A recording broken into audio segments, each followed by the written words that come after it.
Hey guys, what's up? This is Jen. Welcome back to another video. So, today's video, we're going to paint eggs. Actually, we're not going to paint them, we're going to pour on them.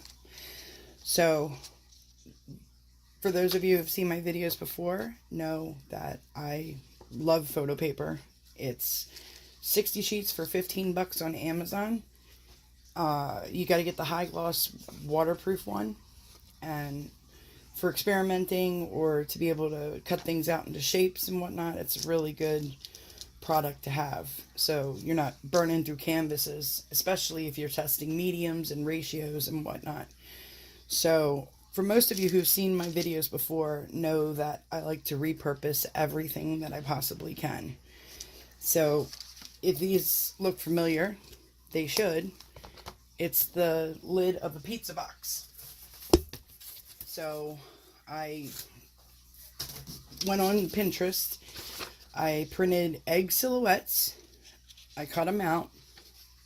Now if you have a Cricut, this will be a lot easier for you, but for those of you who don't, I wanted to show you what I do to go about, doing stuff like this. So, I cut out the stencils and then I traced them on the photo paper and then cut them out. So, and then I traced it onto the pizza box, cut the pizza box out, wrapped it in saran wrap. It's a little lumpy, and that's okay. It's as soon as the paint hits the photo paper, as long as your paint mix is not super thin, it's not going to run off. But I would probably use about an ounce of paint on this little one.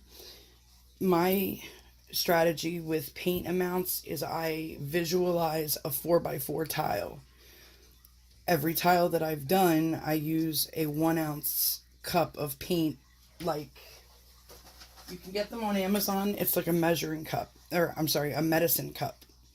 So I would layer those, and then, like I said, this is exactly 1 ounces to the rim right here. So I'd probably go just a little bit under an ounce, but you could do whatever you want, depending on what medium you're using too. Like Liquitex pouring medium, you don't need as much of your mixture as you would with Floetrol, because Liquitex stretches a lot more than Floetrol, and especially if you add heat to it, it thins it down tremendously, and it can actually keep running and ruin your pour. So today we're going to pour with Liquitex pouring medium. I did a 1-to-1 ratio. Normally, that's kind of like become my normal preference. I don't have to worry about my paints darkening when they dry, or they're just about as vibrant as they are wet. I mean, every paint darkens, a tiny bit to its true form when it dries. But that ratio, I don't have to worry about it, becoming overly dark.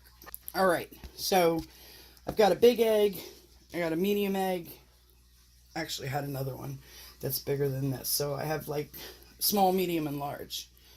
And I don't know what I'm going to do yet, but there's so much. I mean, you could cut vinyl out and, put stripes across it or dots. What I'm going to do in one of them is I'm going to pour little circles on some saran wrap, and then when that dries, I'll peel them off the saran wrap and stick them to a white egg. So it'll make the egg look like it has, dots on it. And, this could become like a banner. I'll probably get some basswood and glue it to the basswood.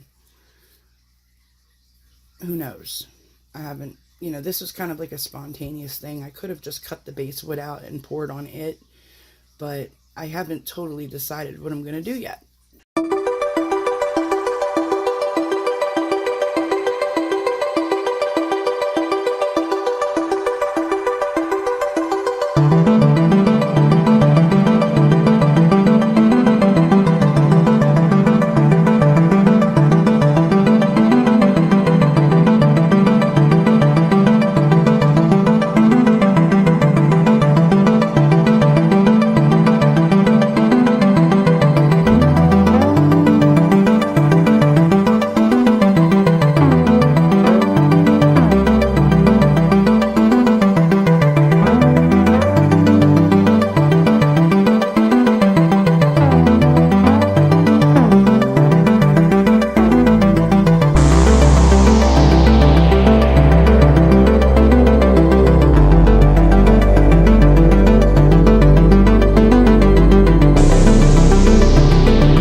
Alright guys, so here's the eggs. They are now dry.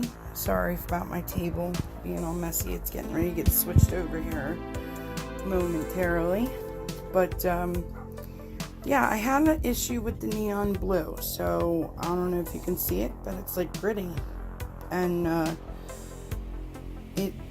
when I was checking it coming out of the tube, it was like the micas weren't broken down. I've had this problem before, well, a similar problem with Liquitex and some Artist Loft, actually some of the Artist Loft paints as well, but I was able to break it down. The neon blue from Artist Loft, I couldn't, apparently I thought I broke it down, but I didn't, and my paint sat overnight and everything because I didn't get to pour that night until the next day. So I mean, you could see right in here, it's all, you know, like the binders, I don't know what's going on, but usually like with the Liquitex or the Artist Loft paints that I've had issues with before, it would just look kind of chunky, but this looks real gritty. So overall, I guess I'm pretty happy with the results. You know, this one, I don't know what happened in here and why I didn't get any cells. That was very bizarre, unless it was the blue, because there was blue in that cup. But yeah, so now I can go on to the second half of this project. But yeah, thanks for watching. We'll see you next time.